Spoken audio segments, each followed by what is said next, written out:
Okay, welcome along to the Paper 5, June 2018, higher tier, non-calculator paper. I'll go through the full paper, giving you all of my solutions. And as always now, I've got the grade boundaries down here because it's really useful just to see what you need to get. So on paper 5, this paper, to get a grade 5, you need to get 28 marks, which you can see is a little bit lower than paper 4 and paper 6. So the students found this paper a little bit more difficult on average. So 28 marks to get a grade 5, 39 for a grade 6, 50 for a grade 7, 67 for a grade 8, and then 85 for a grade 9.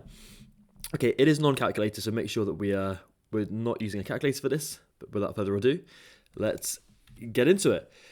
Question 1A is calculate this here, 3/5 add 5/8. Give your answer as a mixed number in its simplest form. Okay, now first of all here, with these fractions, you've got to make sure they've got the same denominator. You're adding, so they've got to have a common denominator, okay? And, well, 5 and 8, they both go into 40. So with the first one, I'm going to go and times everything by 8 and then by 8 on the top, okay? And with the second fraction, let's go and times everything by 5 and then by 5. Okay, so this is now going to go to the first fraction. You've got 3 times 8, 24 over 40. So 24 over 40 plus then the second fraction. You've got 5 times 5, 25 over 40. So add 25 over 40. And that's going to give you, now adding fractions with the same denominator, 24 add 25 is going to give you 49. So 49 over 40. Now, as a mixed number, okay, how many 40s go into 49? Well, actually, first of all, I'm thinking, can you simplify this fraction? You actually can't, because there is not a common factor of 49 and 40. So straight into the mixed number, 40 goes into 49 exactly one time with 9 left over to get to 49 over that 40. So checking the mark scheme, we've got 1 and 9/40. We are looking good. This is correct. 1 and 9/40. Good. Moving on. Question part B is to work out this here. Now, whenever you're given addition or subtraction with standard form, you've got to write these as normal ordinary numbers and then do the subtraction and then put it back into standard form at the end. Okay, so let's go and look at the first number, 5 times by 10 to the power of 4. Okay, well, that number is going to be you've got 5, okay, or 5.0. You're timesing by 10 to the power of 4, so that's going to go up by 1, 2, 3, 4. You fill in these gaps here with zeros. Okay, so 5 times 10 to the power of 4 is the same thing as 50,000. Okay, let's make a note of it down here as 50,000. You've then got your other number, which is 1.6 times by 10 to the power of 3. So the point, it doesn't actually move, but you can think about it as going up by 1, 2, 3 spaces up to here. And you fill in these gaps here with zeros. So we're getting 1,600. Now, we are taking these numbers away from each other, so we're going to go and do a subtraction now. So we've got 50,000. Okay, being really careful with how you line up your digits. Take away 1,600. Okay, and this is a subtraction. So we are taking away these numbers. Here we go. Now, 0 take away 0. 0. 0 goes here. Now, 0 take away 6, we can't do. We'll go negative, so we go to the next number, which is still a 0. So you've got to go to your next number. You've got to borrow 1 from that 5. Okay, so it becomes a 4. You borrow 1, which means now we've got to go and borrow 1 from this 10. Okay, so that's going to go down to, from a 10 down to a 9, and this becomes a 10. So you've got 10 take away 6, which goes to 4. You've got 9 take away 1, which is 8, and then 4 take away nothing, which is just 4. Okay, so you've got this number here, which is your answer, but that is as an ordinary number. You want it into standard form. We know that standard form is going to be a number, okay, between 1 and 10, but less than 10, times by 10 to some power. Okay, so to get this number between 1 and 10, let's go for 4.84. You've got to use all of your digits that aren't zeros in this number here, between 1 and 10. You're timesing this by 10, and the power where you put the point, it was initially at the end of your number, you put it here, okay, it's gone up by 1, 2, 3, 4 spaces, so 10 to the power of 4. So 4.84 times 10 to the power of 4, that is your answer. Okay, and that should be good. Let's check the mark scheme. We are looking good. Excellent. Question 2. Gemma's solution to the inequality 3x plus 1 is bigger than negative 5 is shown on the number line below. Is Gemma's solution correct? Explain your reasoning. Well, let's just go and solve this ourselves. And you solve an inequality exactly the same way that you solve an equation. We've got 3x plus 1 is greater than negative 5. Okay, I'm going to begin. You want to get the x part on its own if you are solving the inequality. Now here, let's go and take away 1 from both parts of the equation, because of course these will cancel, which is good. And you'll be left over with, on the left-hand side, just 3x being greater than, you've got negative 5, take away 1, okay, which will go to minus 6. You've got 3 times x to get that x on its own. You want to go and divide everything through by 3 and divide by 3, because then these will cancel. And you'll be left over with just the x over here, which is good. X being greater than, what is negative 6 divided by 3? Minus 2. So the issue here is, right, they've put on the number line, they've put x to be less than minus 2. So this is everything smaller than minus 2. It should be bigger than minus 2. So is Gemma's solution correct? The answer is no. The solution is x is bigger than minus 2. So the arrow is pointing the wrong way. Okay, that just means that the arrow should not be going to the left. It should be going everything bigger. This means bigger than minus 2. It should be going this way. Okay, and I've explained that in my reasoning. Okay, good. Question 3. So these things here, these are vectors. And it says work out negative 3, 2 plus 5, 7. You kind of add these how you think you would add them. You add the horizontal or the x components together and the y or the vertical components together. So this will just simply go to negative 3 plus 5 for the horizontal component, and then you've got 2 plus 7 on the bottom. And that's just going to go to, well, negative 3 plus 5 is going to give you 2 and then 9. And that's going to be your answer. Okay, so 2, 9. Nice, easy mark there. Part B, you've got a similar sort of thing. We've got the vector 3, 4. So 3, 4. You're then taking away 2 lots of this vector. So you go and double each component of that vector. So it's going to be 2 times 1, which is 2, and 2 times by minus 3, which is negative 6. Okay, so you've now got, altogether, you've got 3, take away 2. For the horizontal component, you've then got 4, take away minus 6.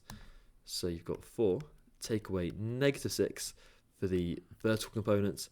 And that's going to go to, on the top, 3 take away 2 is 1. 4 take away minus 6 means 4 plus 6, which is going to be 10. So that is your vector 110. That is going to be your solution.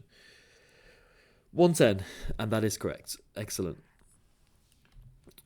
Question 4, we've got this.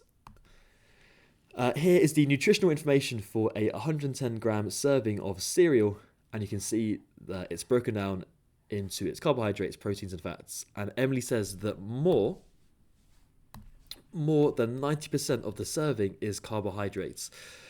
We can see here that there's 99.4 grams of carbohydrates, and well, let's just find out what 90% of 110 is, and let's compare it with this number here. So to get 90% of 110, let's go and begin by finding 10%. Okay, 10% is going to be doing 110, divide that by 10, which of course is equal to 11. Now to get 90%, we're going to go and take 10%, which is 11, and times it through by 9. So 11 and times that by 9, which is equal to 99 grams in context there. So Emily says that more than 90% of the serving is carbohydrates. She is correct, because 99.4 is bigger than 99. So we can now go and say that question 4, she is correct, because 99.4 is bigger than 90%, which is 99. Okay, so that should be all good. Check the mark scheme. Yeah, we are all good. Excellent. Question 5 looks like relative frequency. So the table shows the relative frequencies of the results for a football team after a number of games. So won, lost and drew. Now with relative frequency, this is kind of like probability. Relative frequency is your number of successful outcomes over your total number of outcomes. It is essentially probability, okay? Also known as experimental probability, okay? Now, probability, everything has to add up to 1. So to get drew here, we're just going to be doing 1, take away 0.2, take away 0.45, which will be 1, take away 0.65, which is equal to 0.35. So that's got to be 0.35. Okay, they add up to make 1. That is important. Now, part B, the team lost 10 more games than they won. So they lost 10 more games than they won. Okay, how many games did the team play altogether? Now, if we find the difference between the relative frequencies, that's going to be worth the 10 games. Okay, so we know that they lost basically 45% of the games that they did in the trial. Okay, we take that from 0.2. That's the difference, okay, which will give you 0.25. And this 0.25, okay, this 0.25 is worth 10 games. Okay, because they lost 10 more games than they won. Okay, so this difference is worth that 10 games. Now, to get how many games they played altogether, okay, well, altogether there's going to be 100% of your games, or 1 as a decimal. So we're going to go and upscale here by timesing through by 4 over here, and timesing through by 4 over here, which is going to give you 1 to 40 games. Okay, so we can say that altogether they must have played 40 games, because that would be 100% of the games. This is your relative frequency as a decimal, but 1 is 100% of the games. So 100% of the games is 40 games, and that should be your answer. And that is correct, so we are all good. Excellent. Question 6. We've got this. Jack sent 15% more text messages in March than in February. Jack sent 460 text messages in March. How many more texts did Jack send in March than February? This is a bit of a classic reverse percentage question. So if Jack sent 15% more text messages in March than in February, well, if you go and say X is the number of messages that he sends in February, okay, in March he sent 15% more, and 15% more is 100%. Okay, is where you begin. 15% more means you can go and add on 15%, which is going to be 115%. And this as a decimal is the same thing as 115 divided by 100, which is 1.15.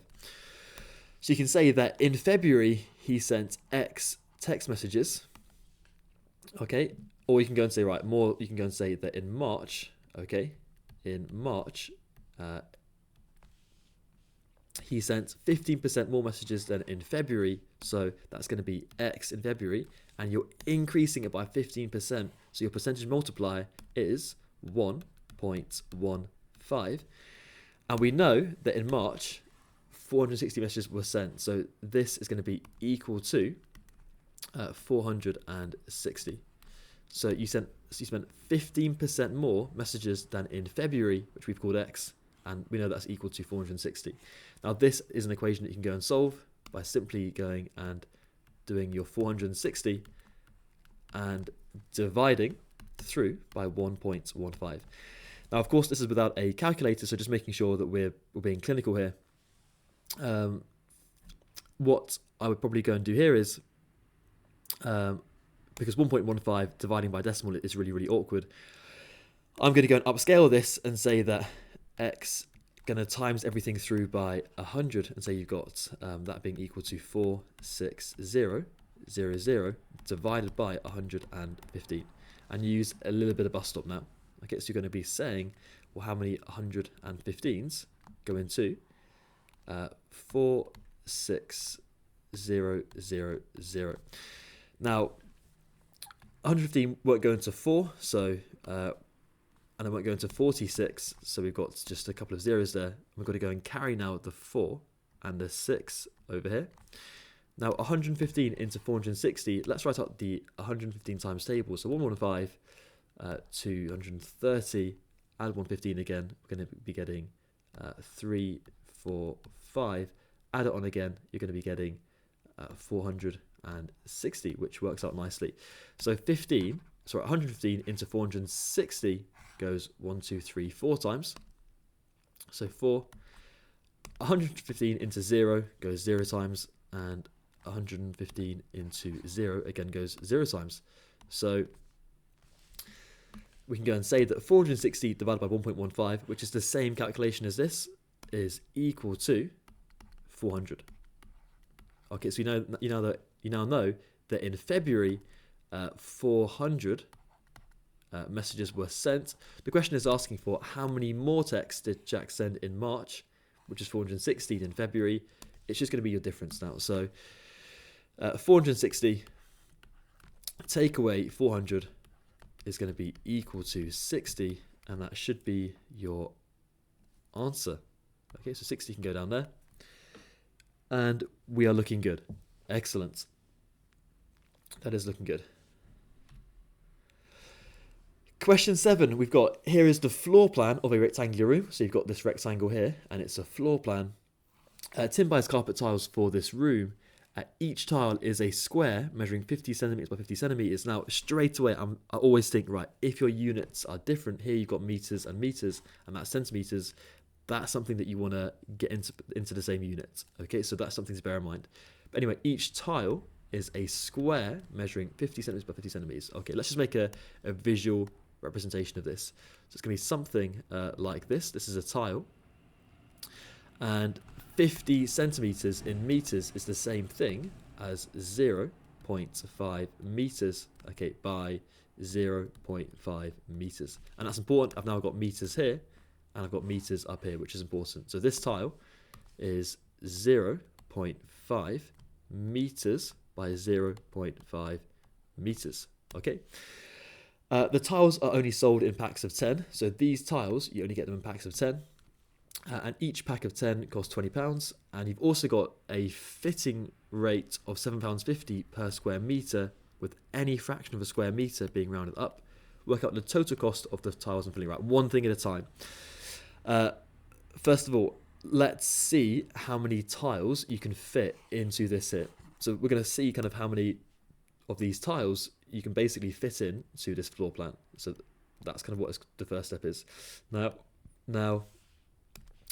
what is the area of one tile? Well, we're doing here 0.5 times by 0.5, and if you weren't sure, right, 0.5 is a half as a fraction, so we're doing a half times by a half, which is equal to 1/4.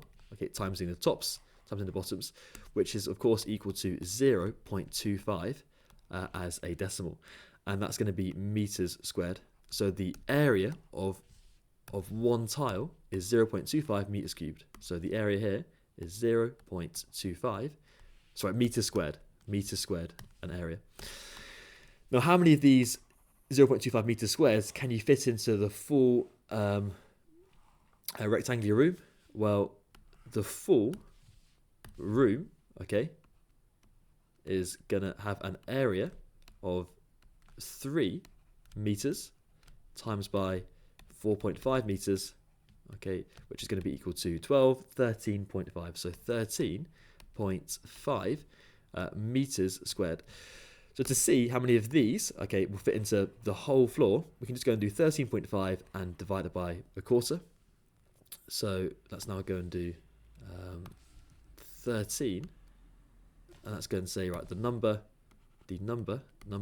of tiles must be equal to 13.5 divided by 0.25. Now I can recognize here that if you're dividing by a quarter, essentially you're timesing up by 4. You could use bus stop here, but if you're dividing by a quarter, you're going to be getting 4 times the original value. Okay, and 4 times 13.5 is going to give you 54. So 54 tiles. Okay, is how many tiles you're going to need here. Now, we know that the tiles are sold in packs of 10, and each packet costs £20. Now, if you've got 54 tiles, well, 5 packets won't be enough. That's only going to get you 50 tiles. You're going to need 6 packets, which will give you too many. That will give you 60, but it's going to be at least enough. So we now need to get, we need 6 packets, okay, because in one packet you've got 10. So it's going to be going to 6 lots of those packets times by the £20, okay, which is going to give you an answer of £120. So this here is the cost of the tiles. This is the cost of the tiles. We're kind of halfway through the question, I believe. So that's useful. Okay, let's keep that in mind. But you've also got this fitting rate, which is £7.50 per square metre. Okay, so the fitting rate, well, that's how much, what you want to see how big the area here is. And we know that the room, again, has got this area here. Okay, so we know that the room has an area of 13.5 metres squared. Now, any fraction here for the fitting rate is rounded, of a square metre is rounded up. So you've actually got to go and round this number up. So it's going to become, okay, rounded up to 14 metres squared. So it's £7.50 per square metre. So the cost is, for 1 metre squared, the cost is going to be £7.50. You want 14 metres squared. So of course here you're timesing up by 14. You're timesing through by 14 and timesing through by 14 over here. Now, here doing £7.50 times by 14, well, you could go and do 10 times by £7.50, which will get you to, make a note of it, so 10 times £7.50 will get you to 75 to start my working, and also 4 times £7.50 is going to give me to 14 equal to 30. So in total here, that's going to give you £105. So £7.50 times by 14 is equal to £105. Okay, so this here, this is the cost of the fitting. Okay, so here we go. We've got the cost of the fitting is £105. So to get the total cost of the tiles, which is this part over here, so this is the tile cost, okay, and over here you've got the fitting cost. Okay, we just add them together, so it's going to be the total cost is going to be equal to £120 plus £105, and that's going to give you an answer of £225. If I've made no mistakes, that should be good. 225 is correct. So we are all good there. Okay, that is a nice question. Just making sure we're working through it carefully. Good stuff. Okay, question 8. We've got this.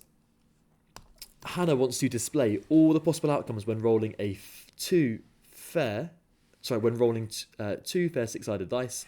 Give a reason why a tree diagram is not the best method to use here. Well, a tree diagram, if you're going to roll 2 dice, on the first dice, you've got, of course, 1, 2, 3, 4, 5, 6 outcomes, then on the second roll, okay, for each branch, you're then going to go and do another 1, 2, 3, 4, 5, 6, and then another 1, 2, 3, 4, 5, 6. You can see here that this is not the best method because you're going to have loads of branches and it's going to look quite difficult to read. So the issue here is there's going to be a lot of branches which will look untidy or unclear.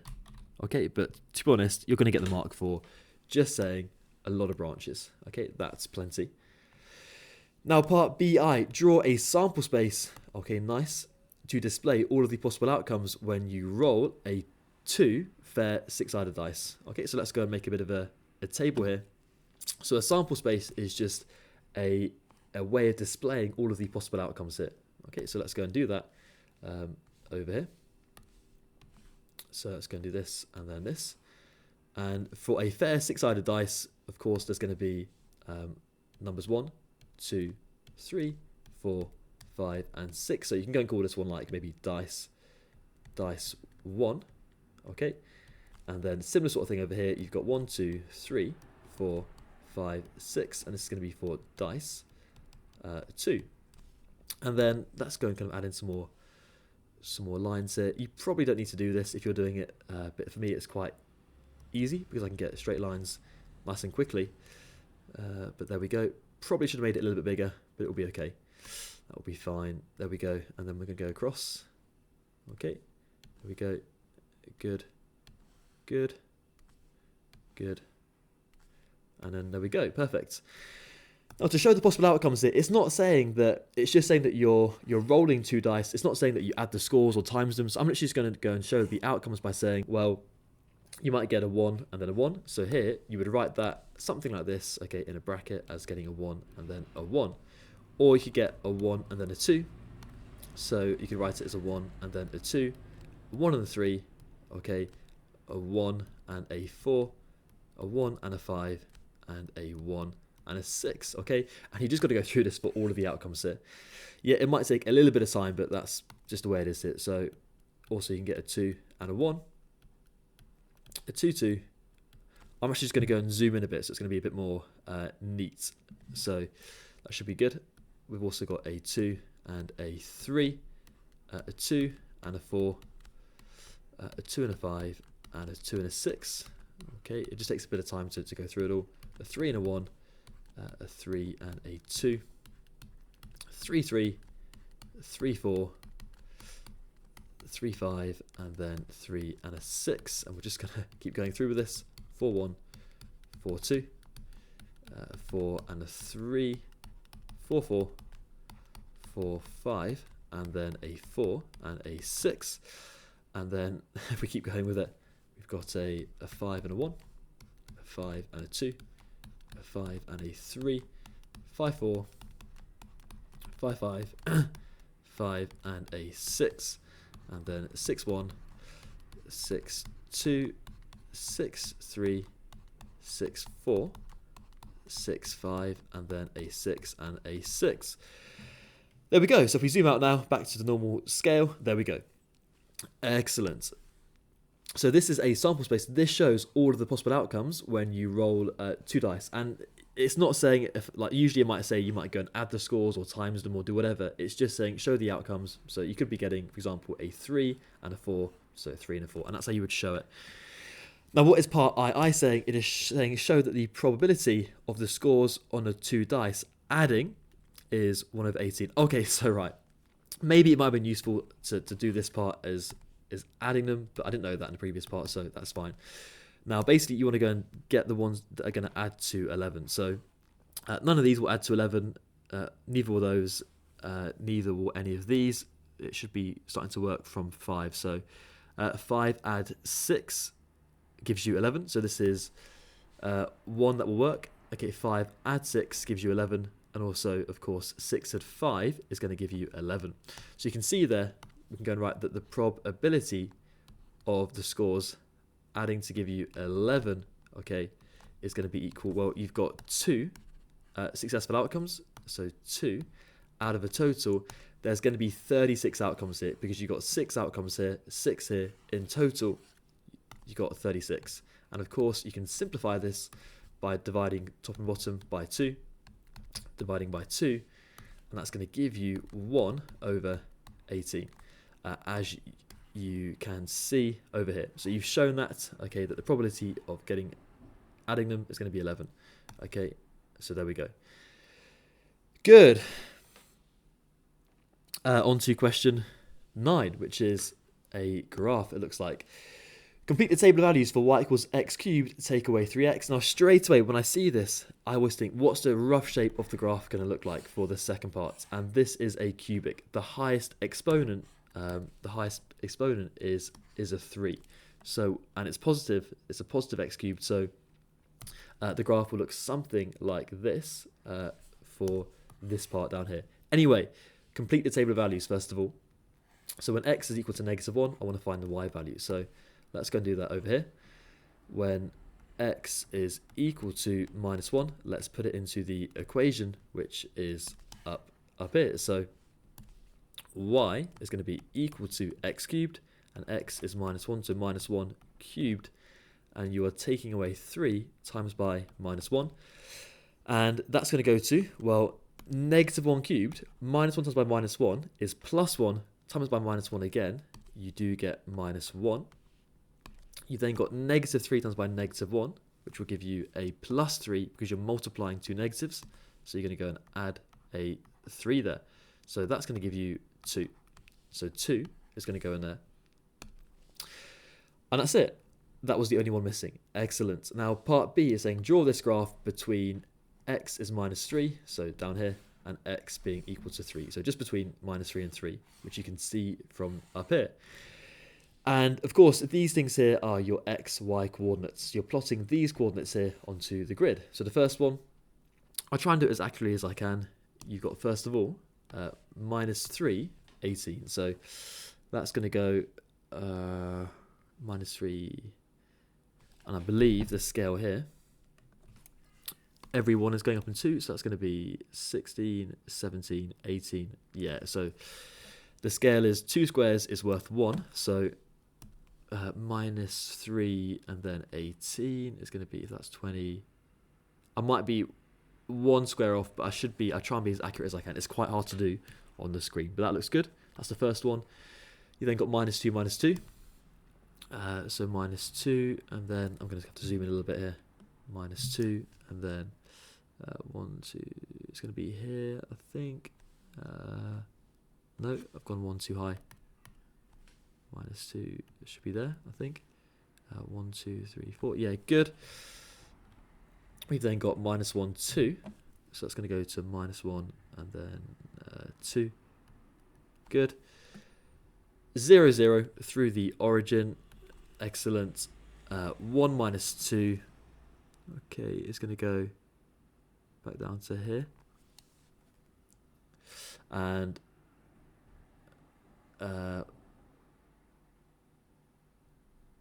oh, sorry. That was pretty silly. I made a mistake, haven't I? This one here was wrong. That was my third one.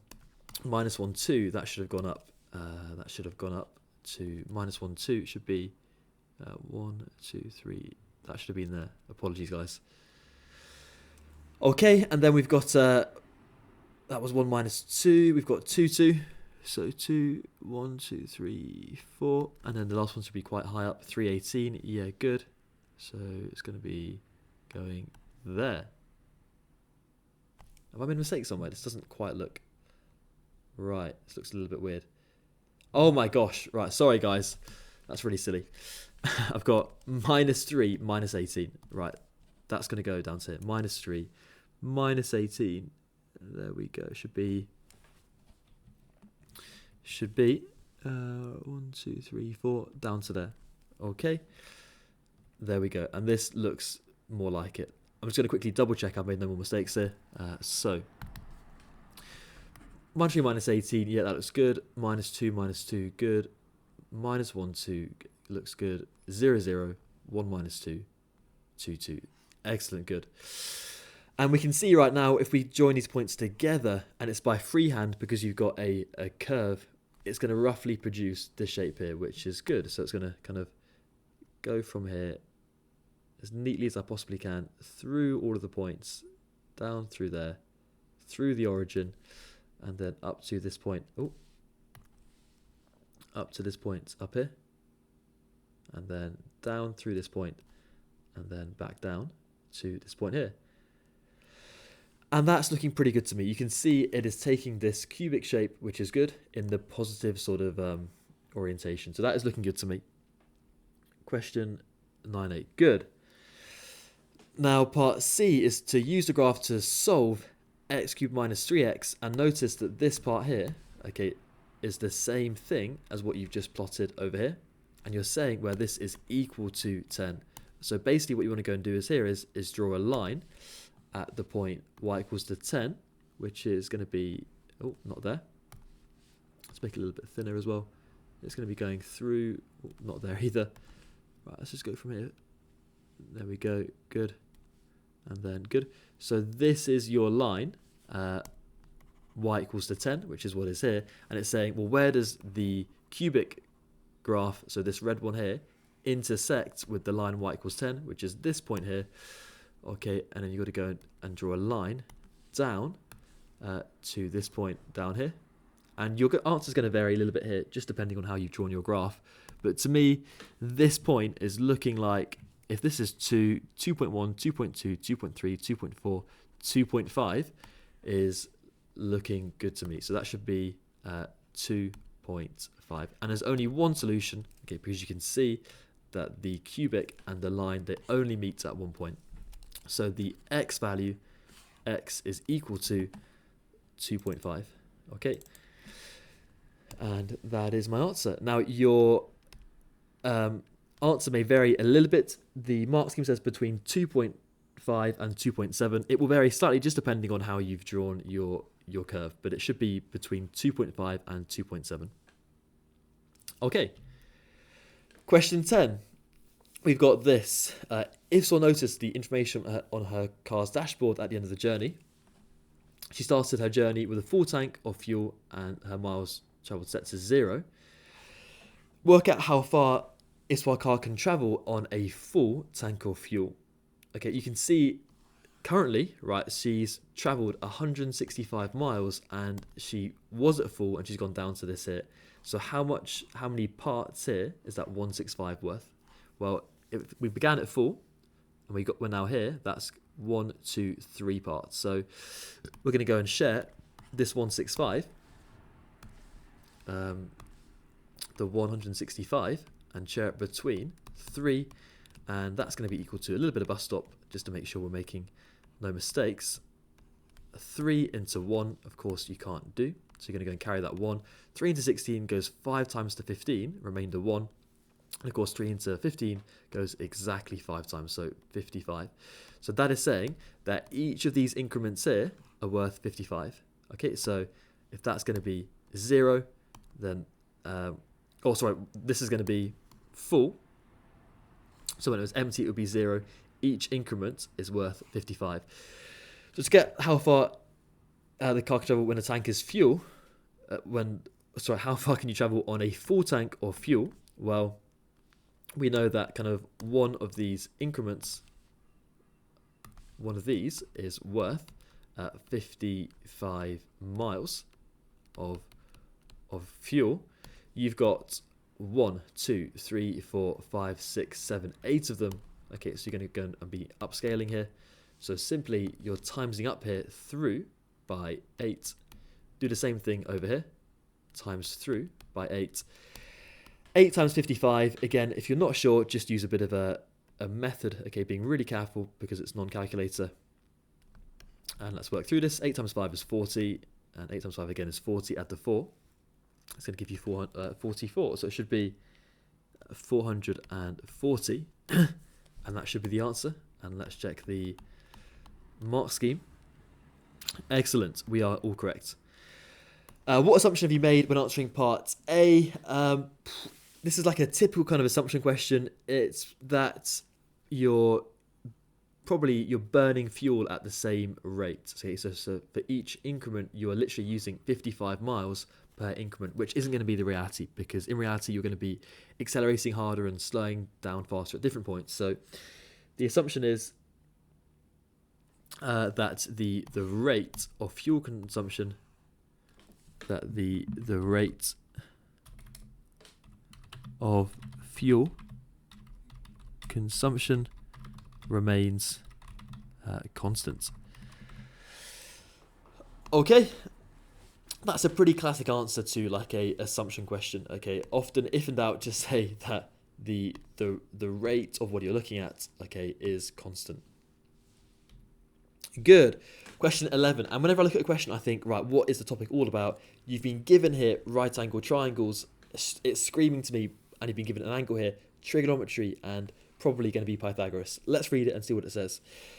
The diagram shows two right angle triangles ABD. So you've got triangle A to B to D, and triangle BCD, BCD, and they share a common side BD, which is going to be really useful, I'm guessing. And it gives you a bunch of information here, which you can already see is on the diagram. Now work out the length A to B. So you want to go and work out the length AB, which is this one over here. Now the thing is, if I just go and consider this triangle ABD, if I go and consider this over here, so triangle A to B to D, okay, we're trying to work out the length AB, which is, I'm going to go and call it this length here, X. You also know that this here is 10, and of course that this is a right angle. You haven't got enough information through either Pythagoras or trigonometry to get this. You need either two sides or a side and an angle. Now, we've also got this other triangle over here, okay, where you have been given an angle and a side.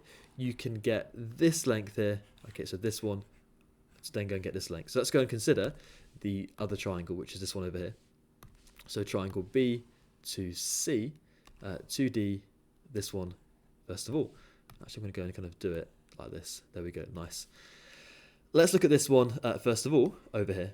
Bam, bam, and then there we go. And of course, this here is your right angle, which is really, really important, okay? And on this, we know that this angle is going to be 60 degrees, and we know that this is 12. If I find this side here, which is common to both of them, I can use it in this triangle also. So let's go and call this, I've already used the letter X, let's go and use to get this side, let's go and call it side Y. Now this is trigonometry because you've been given a side and an angle. It's trigonometry, SOHCAHTOA. So label up your triangle with regards to the angle given. This must be the hypotenuse opposite the right angle, so that's going to be H, and this side is the opposite side, opposite the angle, but there's no information there, so I would leave it blank, which must mean that this side here is your adjacent side. Okay, so now using your SOHCAHTOA, which trig ratio do you want to be using here? Well, you want to be using K, because you've got A, you've got H, A and H. We're using this one. And I would always just recommend we draw out our equation triangle here. Okay, so we know that the C stands for cos of the angle, so cos theta. The A goes in the top and the H goes down here. Now, what are you trying to find here? You're trying to find the adjacent side. So we're trying to find A. So you put your finger over A, and you're going to go and say that A is equal to, put your finger over it, cos theta times the hypotenuse. Okay, so cos of the angle theta times by the hypotenuse. And I've called A the missing thing. I've called it Y in my case. So Y is equal to cos of the angle, which is 60. And we're timesing through by the hypotenuse, which is, of course, 12. Now, this is important. Cos 60 is an exact trig value that you need to know. Now, if you got to the exam and you thought, oh, I can't remember what it is equal to, if in doubt, it's not always true at all, but if you weren't sure, just state to the examiner, the cos 60 equals to a half. In this case, cos 60 does equal to a half. If you were given a different one and you forgot the value of it, just say it's equal to something, because you'll get follow through marks. But cos 60 is equal to a half, so that's going to go in there, and we're going to times it through by 12. This is an exact trig value, a bit like sine 30 equals to a half. Cos 60 also equals to 1 over 2. Now what is half of 12? Half of 12 is simply equal to 6. So that is your length of this part here. Okay, so we now know that this length here has got a length of 6 centimeters, which we can go and use. Okay, so this, of course, is the same as this side over here. So that side is going to be 6. Now this here is going to be Pythagoras. Everything here is a side, and a side. We're using Pythagoras. Okay, so we're using the formula a squared plus b squared is going to give you equal to c squared. Let's just go and split the page up so we don't get confused with the working. Now let's label up the triangle, okay, A, B and C, where of course C must be the hypotenuse and A and B can go in either order. So we've got a squared, which I've called x, so I've got x squared plus b squared, which is 6, so plus 6 squared is equal to 10 squared. So x squared, 6 squared is 36, so plus 36 is equal to 100. Now let's go and take away the 36 onto this side, take it away, so x squared is going to be equal to 100, take away 36, which is equal to 64. And then this is a nice one, so to go and get x now, you go and square root 64, which could be plus or minus 8, but because it's a length, okay, you can just go and say that x is, of course, equal to 8. And this is your answer. So the length A to B, we've now found, okay, A to B, this one is equal to 8. And we can go and put that down here in our answer. Let's go and do it in red. 8 will go down there. And let's check the mark scheme. Question 11 is 8. All good. Excellent. Okay. Question 12, we've got negative indices. Carol says 64 to the power of minus 1 over 2 is equal to 1 over 32. Explain her error and give the correct value of this in the form P over Q. Now, whenever you get a question like this, just do it how you should do it, get the correct answer, and then you'll see what the mistake is going to be. Now, whenever you see a negative power, straight away you think the reciprocal. You do 1 over, let's write it in a bit thicker, otherwise it'll be a bit unclear. You do 1 over your number, that's what a negative power does, and then you put it to the power given in the question, which is to the power of 1 over 2. And actually that's really messy. Let's make it a little bigger. So you get 1 over 64 to the power of 1 over 2. Okay, and a fractional power means you've got to go and root your numbers. It's going to be equal to 1 over the root is what a fractional power means, and the root that you take is the denominator here, which is just the square root of 64. Okay, and that's going to go to 1 over. The square root of 64 is equal to 8. Okay, so that is your answer. The answer should be 1 over 8. So in the form P over Q, that just means you've got a number on the top. Sorry, a number on the top divided by another number. That is your answer. Okay, so this is the correct answer. Now, the mistake here is that you can see that instead of square rooting this number, they've just gone and halved 64. They've done 64 divided by 2, which is the mistake. So the mistake is Carol halved 64, and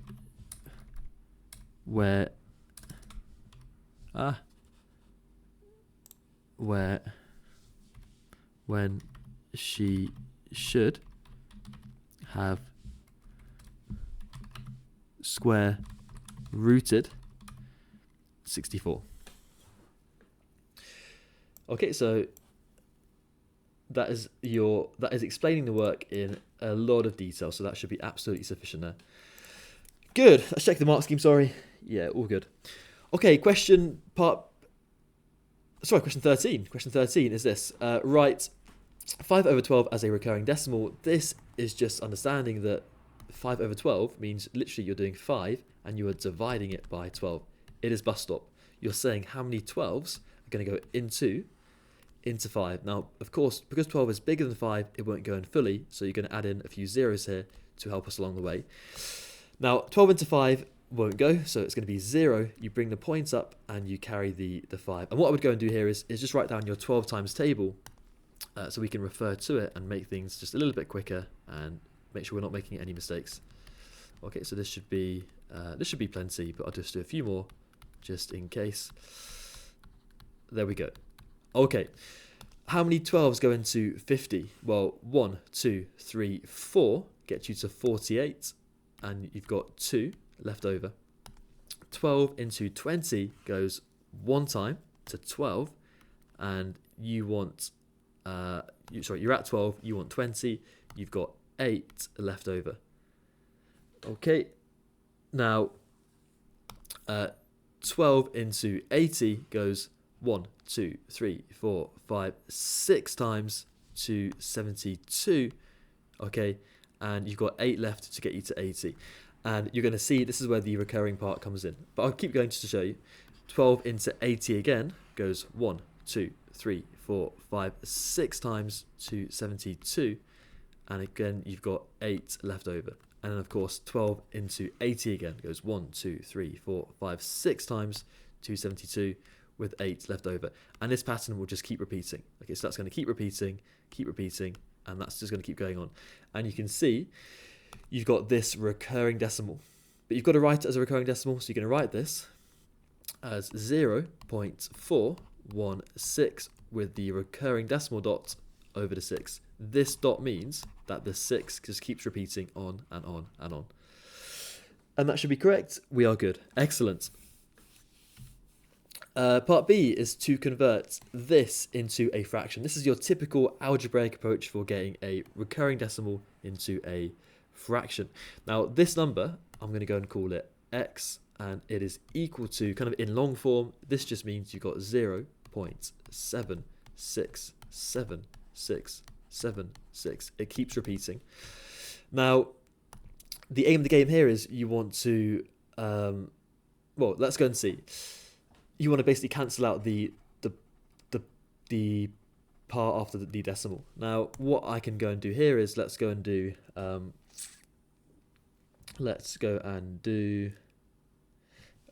maybe 100x. So, or I could go and do let's go and do 10x. Okay, right, 10 times this x value. Now, 10 times by this is going to give me 7.676767, which is not particularly useful. Okay, so this, in fact, I made a bit of a duffer here. Not a duffer, but let's think our way through it. If I go instead, I go and do 100x. Okay, so 100 times by this number.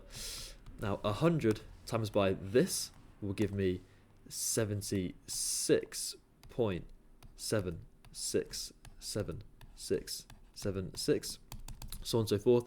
And this is good because the numbers after the decimal point, they line up, which is really useful because now if I go and perform a subtraction, okay, I go and do this one, take away this one. Well, 100x take away 1x is going to give you 99x, and that's going to be equal to, well, what is 76 take away 0? Well, it's just going to be equal to 76. And then, well, what is 7 take away 7? 0. 6 take away 6? 0. Everything here, okay, everything after the point, they cancel, which is the whole aim of the game here. So all of these points here, they're going to cancel to just give you 0. So that's really useful. Okay, so we're left with this. Now, to go and get the x on its own, we can go and divide 3 by 99 and say that x is equal to 76 divided by 99, and this is your answer as a fraction. You can't because it's a non-calculator paper, but if you put this into your calculator, you would see that this gives you this number here. So it should be 76 over 99. And there we go, that is correct. Excellent. Moving on. I'm going to check that I'm still recording. Yeah, good. Still recording. Question 14, we've got this. The diagram shows a cylinder over here and a cone over here with a missing radius and a missing height. Now the cylinder has a radius of 2, as you can see, and a height of 9, as you can see. The cone has a radius of r and a height of h, as you can see. The ratio of the radius to the height is 1 to 4. Okay, so this here is 1 to 4.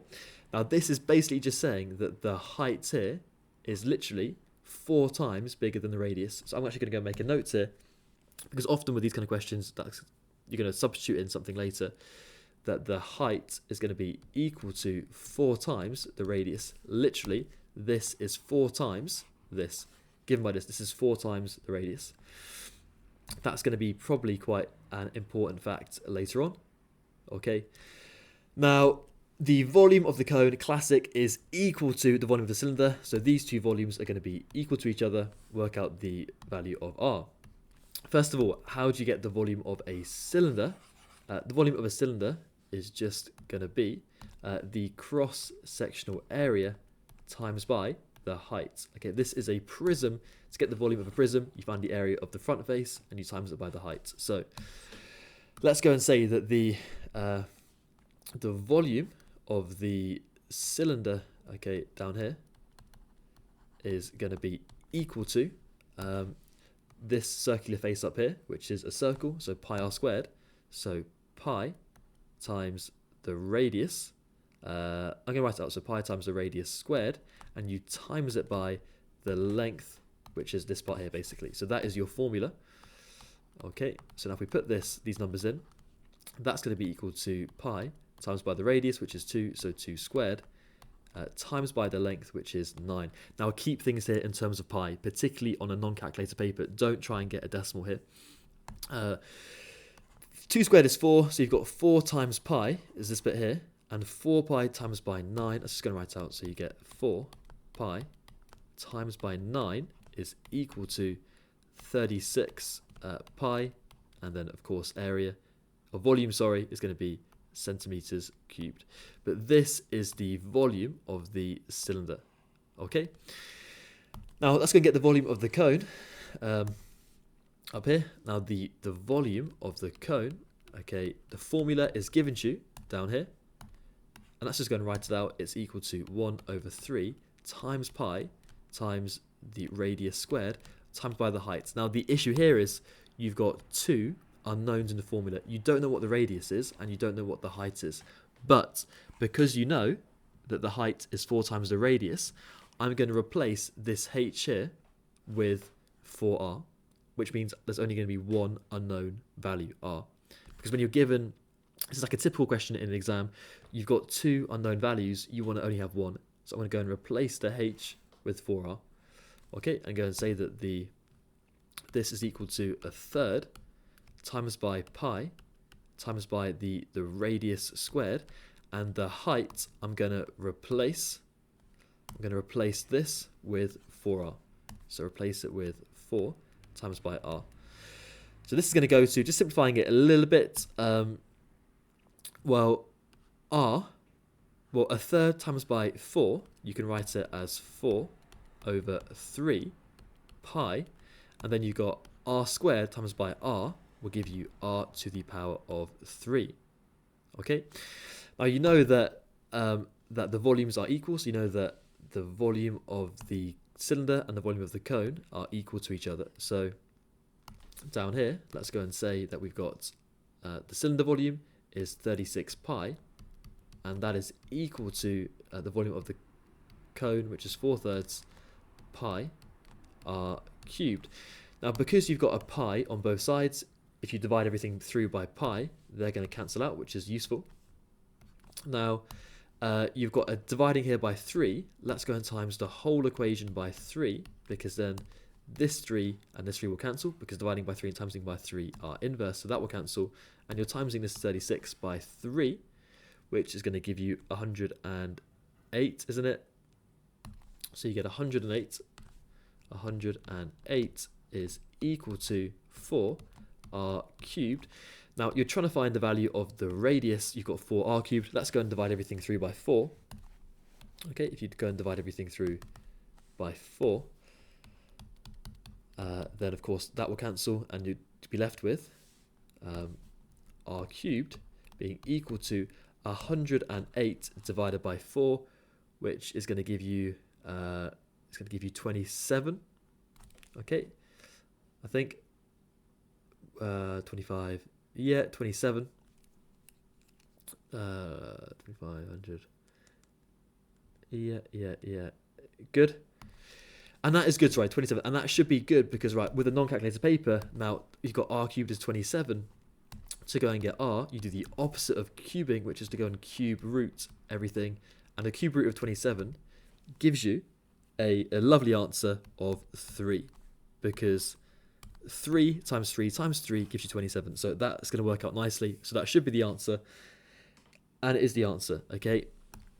The radius is equal to 3. This is your answer, definitely. So 3 is the answer. And let's just get the zoom back to normal. There we go. Okay, and we can see everything on the screen. Excellent. All good. Perfect.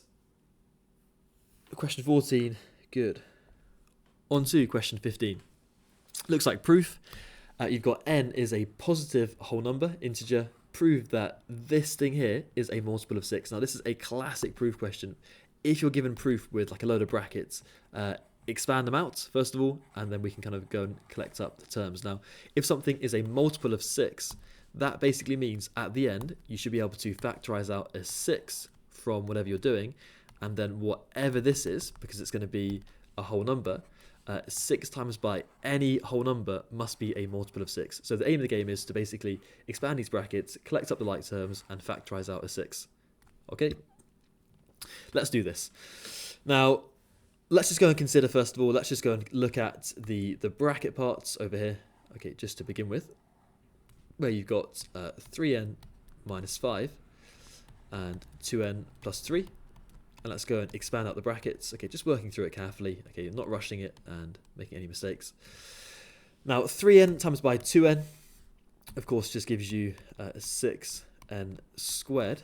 You've got 3n times by plus 3, which is plus 9n. You've then got negative 5 times by 2n, which is minus 10n. And you've got negative 5 times by 3, which is minus 15. Going collecting up the like terms, you've got a plus 9n, you've got a minus 10n. So overall, this was going to go to 6n squared. Plus 9 take away 10 is just minus 1. So minus n. Take away 15. So this here, this bracket part, expanded, is the same thing as this. So overall now, if I combine this part, you've got 13n plus 3. Okay, and then you've got this part over here added onto it. So that's plus a 6n squared minus 1n minus 15. Now you've got some more like terms here. You've got a 13n, you've got a minus n, and you've got a plus 3 and a negative 15. Okay, so altogether, this will go to, keeping the highest power bit first, you've got a 6n squared. You've got a 13n, take away 1n, gives you plus 12n, and you've got a minus 15 plus 3, which gives you minus 12. Good. Now, what I recognise here, which is really good, is every single number here is divisible, or is divisible by 6, or is a multiple of 6, which means I can go and factorise out a 6 from this. I can go and take out a 6, open up a bracket and say, well, 6 times by what is 6n squared? It's got to be n squared. 6 times by what gives you plus 12n? It must be plus 2n. And 6 times by what gives you minus 12? It must be minus 2. Now, because n is a positive integer, okay, no matter this, no, because this is going to be a whole number, no matter what whole number this is going to be, 6 times by any whole number must be a multiple of 6. If that was equal to 100, 6 times by 100 would give you 600, which is a multiple of 6. If that was equal to minus 24, 6 times by minus 24 would give you a multiple of 6. So you can just go and state at the end, finally, here, that 6 multiplied by any integer, whole number. Okay, in our case, that integer is this here. Will be a multiple of 6. And that is your answer. Okay, so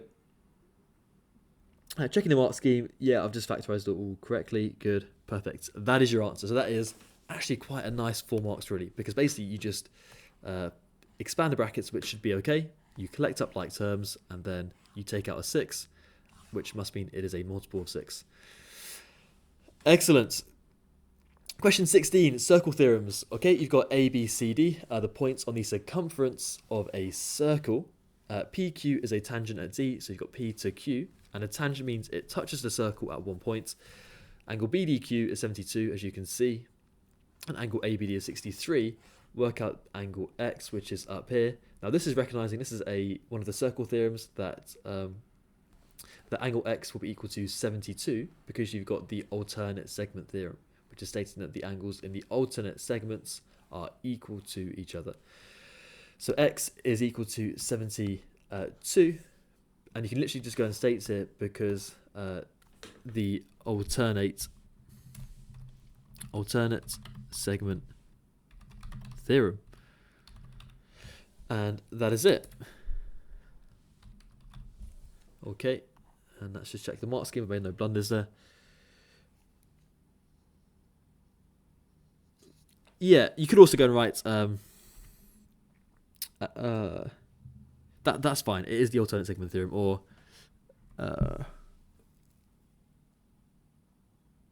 or angles in alternate segments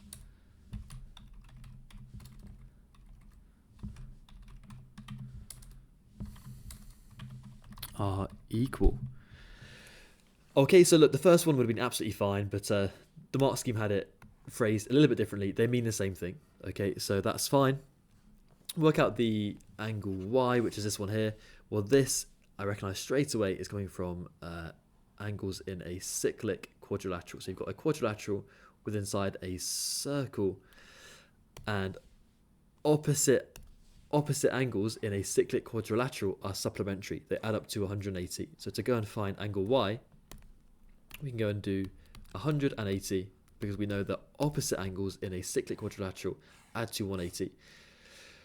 So just go and do 180, take away 72, which is going to give you 108, isn't it? So 108. Okay, and that's your answer. So this angle 63 is just here to perhaps confuse you somehow.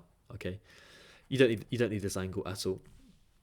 And then the reasoning is because opposite angles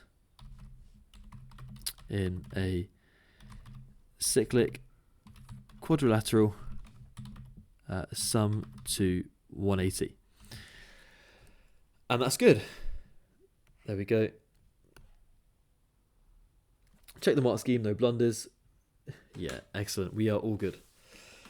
All good. Let's get this back to the normal zoom. There we go. Perfect.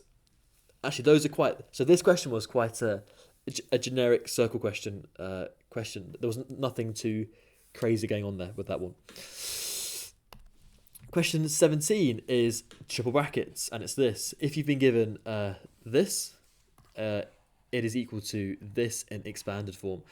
Find the values of A, which is here, B, C, and D. Now, you could, if you wanted to, go and expand the brackets with this A part left as the unknown, but what you could recognise straight away is that if you expand, a bit like in a double bracket, okay, if that was like x plus 3 and that was, I don't know, x plus 4, okay, to get the number part at the end, it's just 3 times by 4, that would give you 12.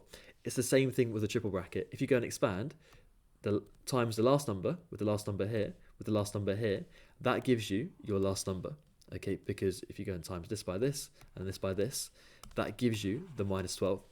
So I can work out straight away that if I go and do a times by 3 times by 1, which is this times by this times by this, okay, the last term in each bracket will multiply to give you your constant number term. So that's going to be equal to minus 12, okay, this number at the end. So that's going to go to 3a being equal to negative 12, therefore a must be equal to minus 12 divided by 3, which is minus 4. Okay, so that is the value of a, negative 4, and that will make the expanding process a little bit easier. Okay, so that's good. Now let's just go and expand the brackets now. So we've got let's go and look at the first two brackets. Okay, where you've got x plus a, or a is equal to minus 4 now. So there we go, and we're timesing it by x plus 3. Expanding your double brackets. Okay, nice and carefully again, working through it. X times x gives you x squared. X times by plus 3 gives you plus 3x. Negative 4 times by x gives you minus 4, and then x, and then negative 4 times by 3 gives you minus 12. And of course, you collect up the middle two terms as always. There we go. Good. So that's going to go to x squared minus x minus 12. So the first two brackets expanded gives you this. And we're taking this and we're going to times it by the last bracket. So we're going to go and take the x squared minus x minus 12 and multiply it by the 2x plus the 1, expanding everything here. So timesing all of the terms with each other. And you do that like this. Okay, so there we go. I'm going to write it below, otherwise I'm going to run out of room. Now, x squared times by 2x will give you 2x cubed. X squared times by 1 will give you just plus x squared. You then got the negative x times by 2x will give you minus 2x squared. Negative x times by a 1 will give you a minus x. Minus 12 times by 2x will give you minus 24, and then x, and then minus 12 times by 1 will give you just minus 12. And of course, you can collect up some like terms here. Let's zoom out a little bit. Oh, let's go and drag. Good. So here you've got a plus x squared, a minus 2x squared, and you've also got a minus x and a minus 24x. So overall, we have a 2x cubed. X squared minus 2x squared gives you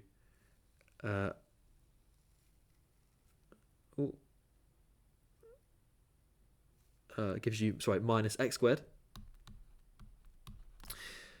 Minus x minus 24x gives you minus 25x, and then you've got that minus 12 on the end. Okay, so you've now successfully expanded all of the brackets together, and we get this down here. Now, if we just go and compare it with the form that this goes to, okay, we've got, if we write it up here, we have got 2x cubed minus 1x squared minus 25x, and then minus 12. And if we just bring down the form so we can see what's going on here, we've got bx cubed plus c x squared plus dx, okay, and then minus 12. Now this is just comparing the coefficients. You can see here you've got before the x cubed term, you've got the 2 and the b, so b must be equal to 2. You've then got, before the x squared terms, you've got a minus 1 with the c. It's not very clear, is it? So let's do it in yellow. you've got a -1 with a c, so c must be equal to -1. There's a 1 there, you just can't see it. Okay, it's -1, so c is -1. And then the same thing with d. If you go and compare the coefficients, you've got a -25 before the x. So d is equal to -25, and that is your answer. Okay, and let's check the mark scheme. That should be good. So we know that a is equal to -4, b is 2, c is -1, d is -25. Correct. All good. Okay, so really once you kind of got the a part, it was just a classic expanding triple brackets question. Question 18, straight lines, it looks like. A straight line passes through the point 0, 6 and is perpendicular to this line here. Find the equation of this line, giving your answer in the form y equals to mx plus c. Now we know that from this equation of a line, the m part is the gradient and the c is the y-intercept. Okay, that's the y-intercept. Now, importantly here, right, if this line is perpendicular to this line here, well, the gradient m of this line, okay, we can go and say that the m value is equal to 4. Now, if a line is perpendicular to another line, the gradient is the negative reciprocal of this gradient. So you do the perpendicular gradient is going to be equal to minus, and then you flip this, that is 4 over 1, it becomes -1 over 4. So the gradient of the perpendicular line must be this, and it passes through this point here, which is 0, 6. Okay, so that goes through the coordinate 0, 6. Now for this one, it's a nice one because if we just sort of roughly sketch this out, you would get something that looks a little bit like this. Okay, it goes through this point here, which is the point 0, 6. Okay, so actually the y-intercept for this line is just equal to 6. Okay, it crosses the y-axis at the point 6. Okay, and you know that because x is equal to 0. So the whole equation of the line is going to be, well, y is equal to the gradient m is -1/4, so -1 over 4 times the x value. And the value of the y-intercept is just going to be 6. Okay, so plus 6 on the end. And that's good. Okay, part B.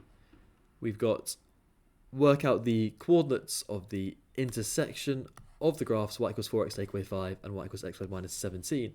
Now, what does this question actually mean, first of all? Well, this thing over here is a quadratic. If you were to kind of roughly sketch this, you would get something like this. And you've got a line, which is this, which intersects this through, I can see 2 coordinates. So you get a line meeting it at 2 points. Okay, so this point over here and this point over here. And you want to find where they intersect using algebra. Now, because these are both equal to y equals to this straight line and y equals to this quadratic, they're both equal to y, you can go and put them equal to each other. So you can just go and say you've got x squared minus 17 is going to be equal to 4x take away 5. Okay, because, right, if this here, x squared minus 17, is equal to y, okay, well, if y is also equal to this, you can just go and replace this y with this, which is what I've done over here. And this is going to be a quadratic that we can go and solve later on. Now, you want to get everything onto one side of the equation equal to 0. So to do that, let's go and take away the 4x over here and do the same thing over here. Let's go and add the 5 over here and add the 5 over here, because then of course what's going to happen, let's write this a little bit neater, sorry, that's a bit messy. If we do this, if we go and take away 4x over here and add 5 over here, of course these are inverse, they're going to cancel, and so will these. And on the left hand side you're going to be getting, well, x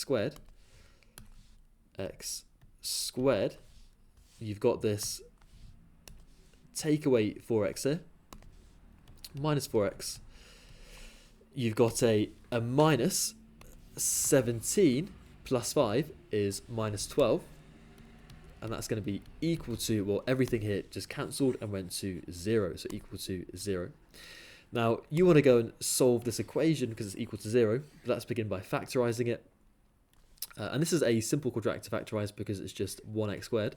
So just numbers that are going to multiply to give you the last term, which is minus 12, and that add to give you the middle number, which is negative 4. And these numbers are going to be minus 6 and plus 2, because negative 6 times by 2 gives you minus 12, and minus 6 add 2 gives you minus 4. Oh, so not sure what's happened over here. There we go. So this is going to go into brackets, a pair of double brackets like this, equal to 0, where you've got x, and then minus 6 and plus 2 in either order. Okay, now these are just two linear equations that you can go and solve now. So the first one and the second one. The first one, you've got x minus 6 equals to 0, and you've got x plus 2 equals to 0. So just go and plus 6 from both sides here, add 6. And of course, these will just cancel. And x is going to be equal to 0 plus 6, which is 6. So that is one x coordinate of the intersection points. And over here, we're going to go and take away 2 and take away 2. These will cancel, so x is going to be equal to 0 take away 2, which is minus 2. This is a second x coordinate. So what you've gone done is you found the two x coordinates, because we know that coordinates are of course written in the form x to y. You found the two x coordinates of the intersection point. So you've got 6 and you've got minus 2. Now you want to go and find the y coordinates. Okay, so let's begin by looking at x equals to 6, and you can go and substitute this into either of the equations. Go for the linear one because it's just easier to deal with. So now we're going to go and first of all substitute. So substitute x equals to 6 into let's go and call this, well, I'm just going to write it y equals to 4x minus 5. And if we do that, y is going to be equal to 4 times 6 minus 5, which is equal to 24 take away 5, which is equal to 19. Okay, so importantly, right, when x is equal to 6, okay, the y coordinate is 19. You've got to make sure that the pair does match up, okay? You could not write it in there. That would be wrong, okay, because it belongs to x equals 6. Same thing now with your other y coordinates, x coordinate, sorry. When x is equal to minus 2, you're going to go and sub it into the same equation. So y is equal to 4 times your x value, which is minus 2, minus 5. So y is equal to minus 8, minus 5. Y is equal to minus 13. Okay, so that is your second value. When x is minus 2, y is equal to negative 13. And so essentially what these are here is these are the two coordinates, okay, just roughly sketched out where the line and the quadratic would intersect. So 619 and minus 2 and minus 13. And hopefully I've made no mistakes. No, that is correct. So that's good. Really good. Question 19. Are we still recording? Let's have a look. Yes, we are. Good. Question 19, we've got this.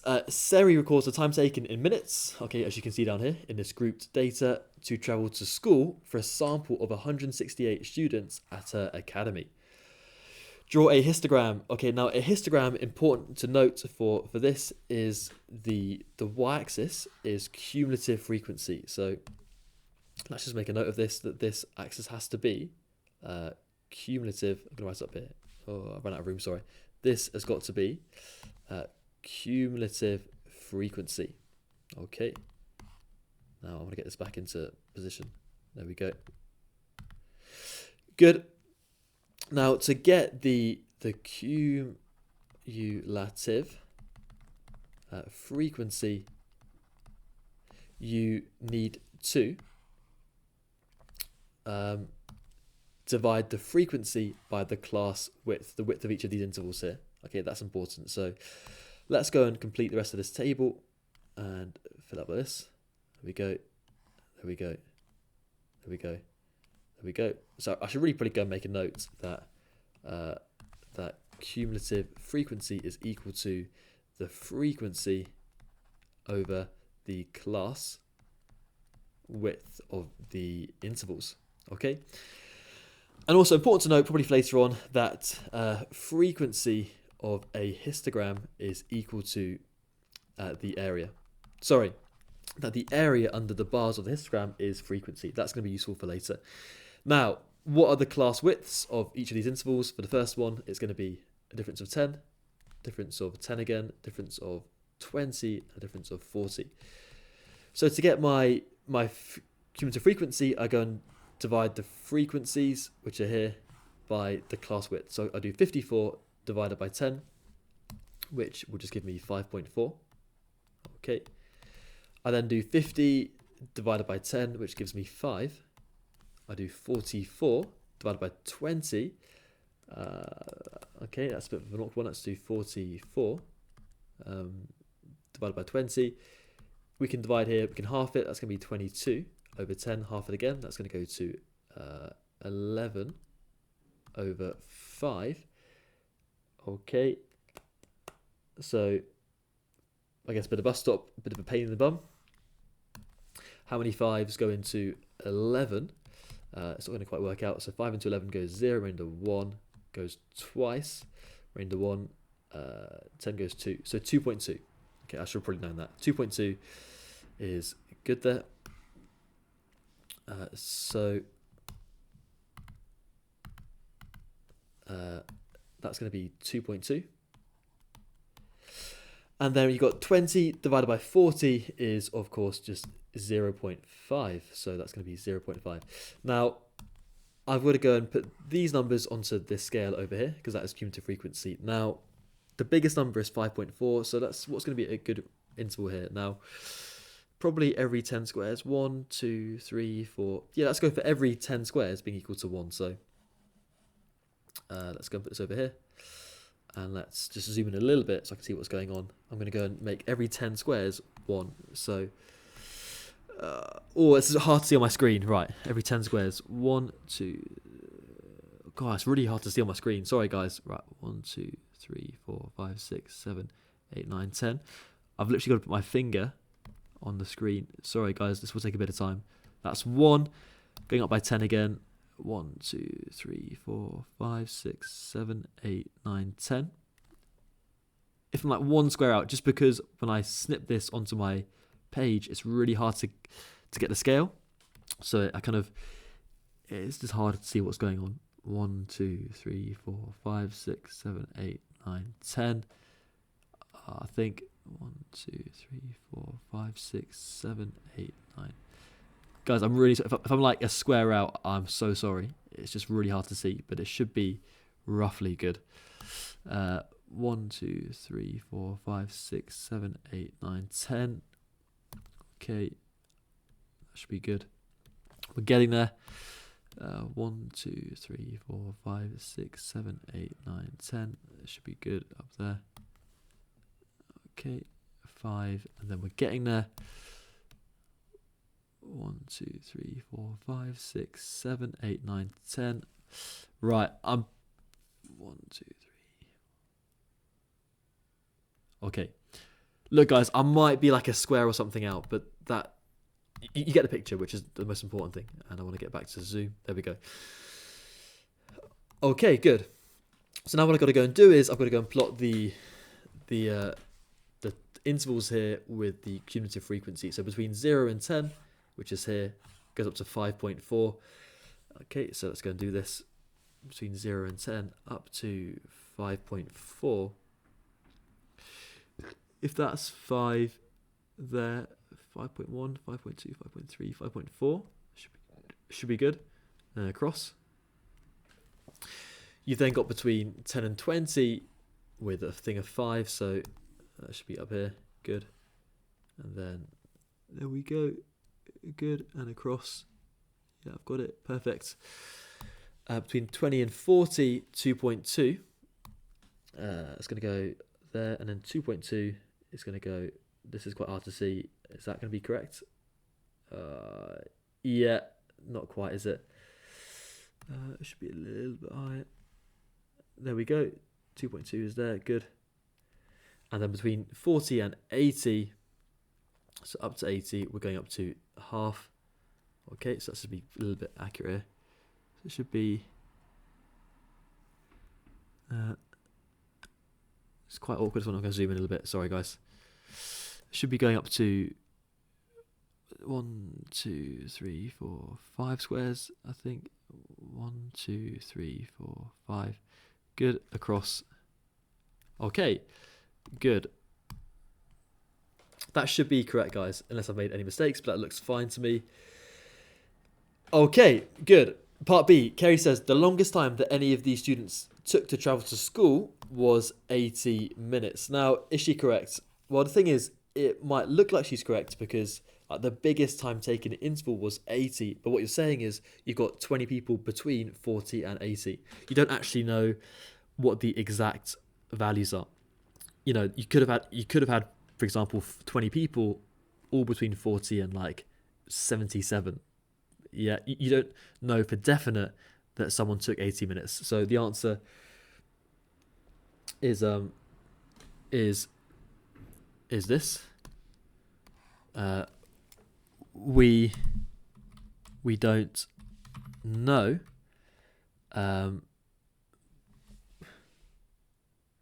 because we don't know exact or we don't know the exact values of the data. Okay. It's just saying you've got people between 40 and 80. They might not actually get up to 80. Okay, it's just an interval. Now, this one here, Seri claims that 25% of all the students at the academy took more than 30 minutes to travel to school. Right, so claims that 25% of students took more 30 minutes to travel to school. So this is like looking at the top 25% or like the highest 25% times taken. Show that how Kerry might have worked out this claim. First of all, what is 25% of the total number of people? 168. So you want to go and begin by getting 25% of 168, which is just doing 168 and then dividing it by 4, which is 42. Okay. So you kind of want to show that up to the 30-minute mark, which is here. Okay, let's go and make a mark of that. Hopefully, you're going to see. Hopefully, we're going to see that that is going to be equal to 42 people. I'm hoping.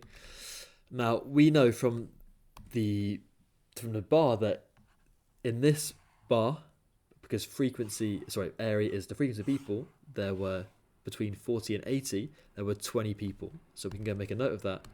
In this one, there were 20 people. Now, we know also between 20 and 40, the whole of this here, 20 and 40, the whole of this, there were 44 people. Now, 30 is in between 20 and 40, which means if you half 44, you get 22 here. And that makes sense now because, right, more than 30 minutes, we're looking at everything above 30, which is here, is going to be 22 people at 20. 22 plus 20, which gives you 42, which is what 25% of the whole academy is. Okay, so that's showing how Kerry might have got her claim. Now, state one assumption that Kerry has made in making her claim, you're kind of assuming that, you know, because I split the 44 in half here, you're assuming that you've got an even distribution of people on both sides. You're assuming that literally there's 22 people between 20 and 30 and 22 people between 30 and 40, which is unlikely, probably. Okay, so again, because you don't know the exact values, we are assuming an equal distribution of people between 20 and 40. Okay, like 22 people on each half, which is unlikely. Okay, so a nice question there on histograms. Okay, good. We can move on. I think this is the last question, isn't it? Question 20 is looking at indices, it looks like. In the following equation, n is a whole number, integer greater than 1. Okay, And you've been given this here, root 2 to the power of n is equal to some number times by root 2. Find k when n is equal to 7. So you're going to replace n here with a power of 7 and get the value of k here. Now, let's do that. So we're saying we've got root 2 to the power of 7. And let's just go and just look at this bit over here.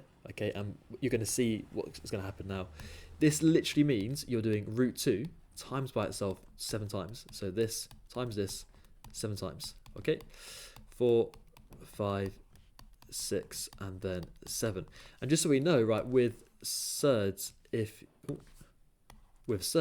you times a surd with another surd like this, you can write it underneath the same surd like that. Okay, that is your multiplication law for surds. Now, if we look at the first part, well, what's root 2 times by root 2? That's going to go to the square root of 4, okay, which just goes down to 2, because that will go to the root of 4, which is just 2. So that goes to 2.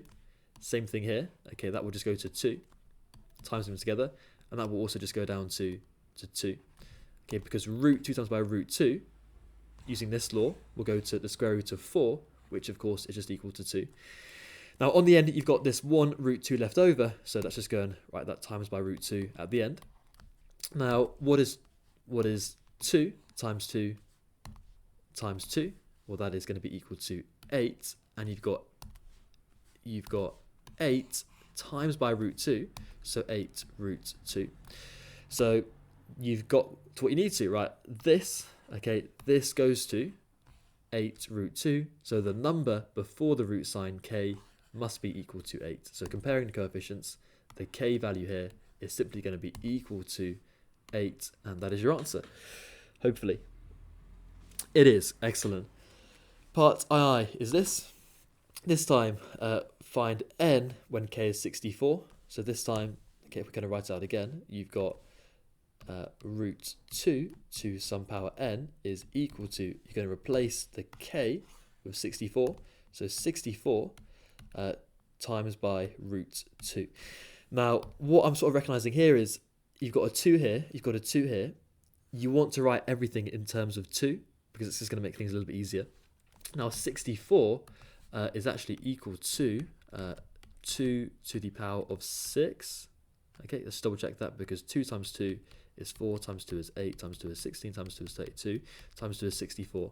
1, 2, 3, 4, 5, 6. Good. That's really important for this question, because we can go and say now that this right-hand side part is going to be equal to, well, 64 is the same thing as 2 to the 6. So you've got 2 to the power of 6. Also, right, actually, I'm going to go and write this part over here again. You've got root 2 to the power of n is equal to this. Also, important to note that root 2, through your laws of indices, is the same thing in index form as 2 to the power of a half. Okay, they mean exactly the same thing. Okay, anything to the power of a half means that you are rooting your number. So I'm actually going to go and replace this root 2 with 2 to the power of a half. So you've got 2 to the power of 6 times, okay, because you can't see it, but this means you're timesing these things together. Okay, so times by 2 to the power of 1 over 2. Okay, and over here, same sort of thing again. Root 2 is the same thing as 2 to the power of 1 over 2. Okay, to the power of n, and that is equal to, okay, I've changed this root sign to 2 to the half to the power of n. Now this here is the multiplication law for indices. You're timesing with the same base here. Okay, and we know from another law, if you're timesing indices, right, with the same base, something like this, you need to add the powers. So m plus n. Okay, so that's another rule that we need to know here. So this is going to go to 2. Now 6.5 is equal to 6.5. And over here is another law of indices. You've got a power to another power, you can times the exponents together. So that's another law, which is if you've got a number raised to a power to another power, you can just go and multiply the exponents together. Okay, so this is going to go to, down here, 2 to the power of 1 over 2n being equal to 2 to to the power of 6.5.